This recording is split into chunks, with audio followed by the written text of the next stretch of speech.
I recognize and acknowledge your sacrifice that you have made day in, day out. I recognize and appreciate your enterprise, your support, your patriotism, not only for PDP, but for Ondo State. I pray that God will continue to bless you.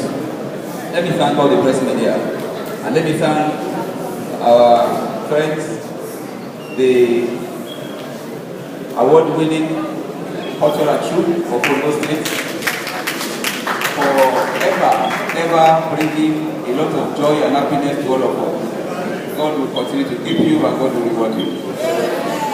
Ladies and gentlemen, let me say here and now that we are in this business to succeed.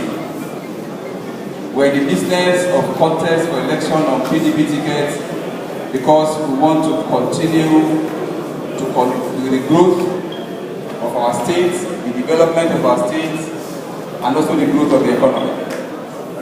People have asked the question, why are you taking this tough decision at this very tough time?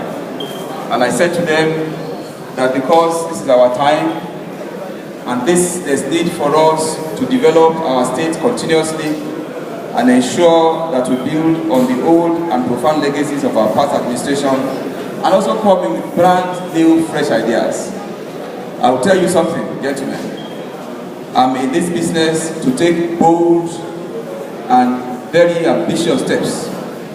We are going to take risks, a lot of risks, and we should at this point acknowledge what this government has done in the health sector, education sector, entertainment industry, and our infrastructure.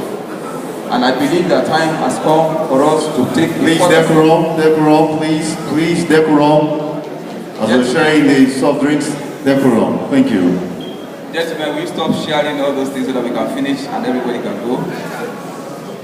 Let me assure you, sirs, that we're in this business to engage our youth.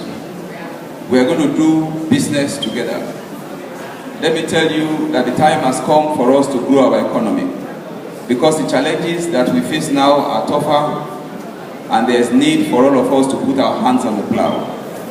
You will acknowledge the fact that in the last 7 years, this government has provided for our teeming populace a basic medical care, especially for the pregnant women and the youth.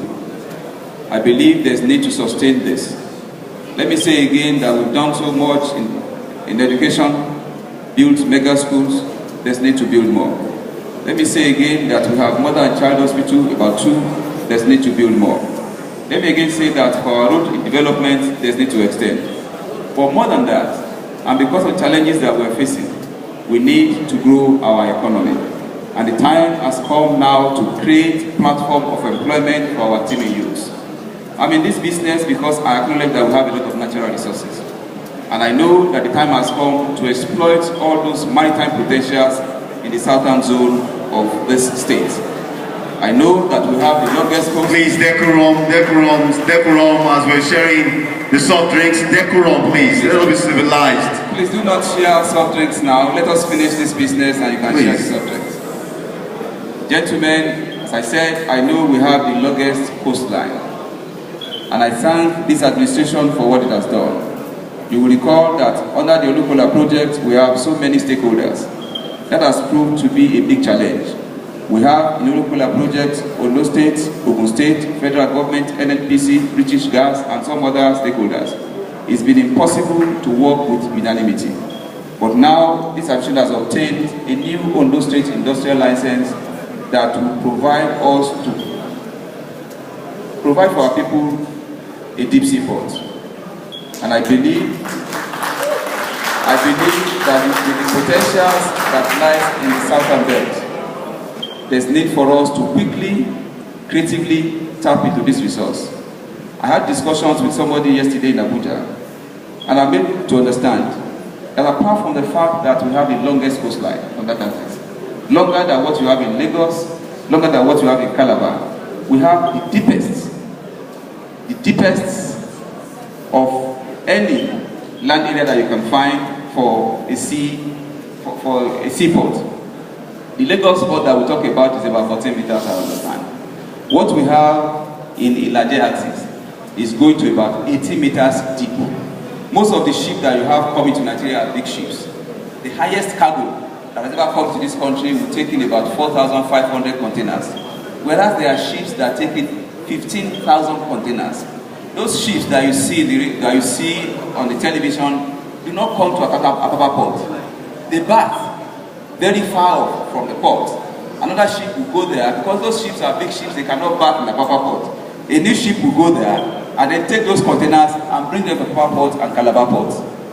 For one single reason, because the Lagos port is not deep enough. It is only about 12 to 15 meters deep. The one we have here on our coastline is about 18 meters deep. It's about 20 meters deep. It's the deepest along that line of our West African coast.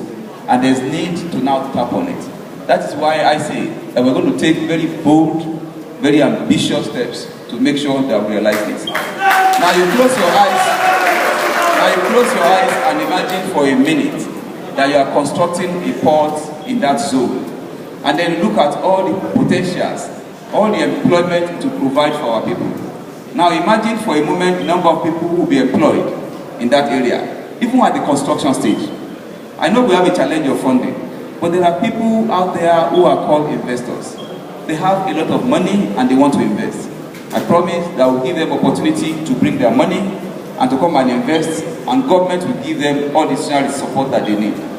That is how to grow the economy. Now I was told, and I confirm to you, that we also have a large deposit of bitumen. Since I was in secondary school, we've heard about bitumen and Babu bitumen. We started taking the bold step. We engaged some American firm to start with it. I promise, God willing, that we also make sure that we create a platform to provide employment for our people. Now I understand again that we have what we call granite at Supari. And somebody told me that what we have in Supari is one of the best granites that you can find anywhere in the world. It's because they are old, they have been there for a long time, and there's need for us to exploit and exploit. God willing, we also look for investors and ask them, come and put your money here and come and make your profits. Let them make their money, provided they're able to provide employment for our youths and give some form of revenue to government. Again, I know that we have a lot of cocoa potentials. In agriculture, we'll do all we can to also provide employment for our people. Nigeria is the fourth largest producer of